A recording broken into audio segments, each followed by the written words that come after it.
ভয় করো না, চিন্তিত হও না, সুসংবাদ গ্রহণ করো। তোমাদের জন্য যে জান্নাতের সংবাদ আছে সেই জান্নাতের সংবাদ করো।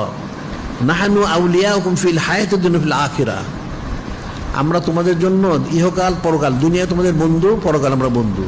অর্থাৎ তোমার জন্য ইহকালে যেমন গায়বী মদত, পরকালে গায়বী মদত থাকবে। সুবহানাল্লাহ।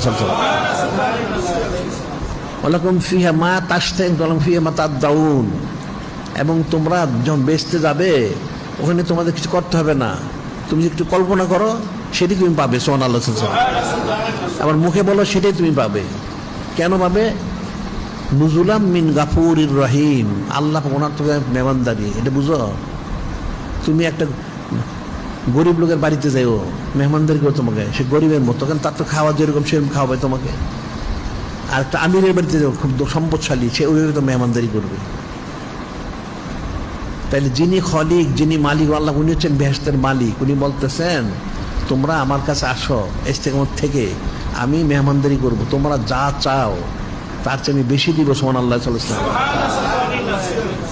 মেহমানদারি আমি করবো, তোমরা যতটুকু চাও তার চেয়ে আমি বেশি দিব, আমার মেহমানদারি। তোমার কিছু বলতে হবে না। এই জন্য বলে দুনিয়া হলে বিল অসাইল, পরকাল বিল কুদরত। তুমি দুনিয়া কিছু করতে কিন্তু কিছু চাইলেই পাবে না।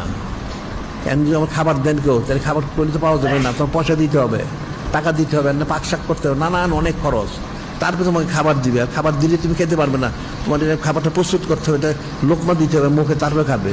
বেহেশতে লোকমা দিতে হবে না, বেহেশতে কোনো লোকমা দিতে হবে না। তুমি যদি একটা বেহেশতা আকাশ থেকে পাখি উড়ে যাচ্ছে, তুমি যদি মনে চিন্তা করো যে পাখিটা খুব সুস্বাদু, বলার সাথে সাথে এটা একদম এটা সুরে হয়ে তোমার মুখে প্রবেশ করবে। সুবহানাল্লাহ।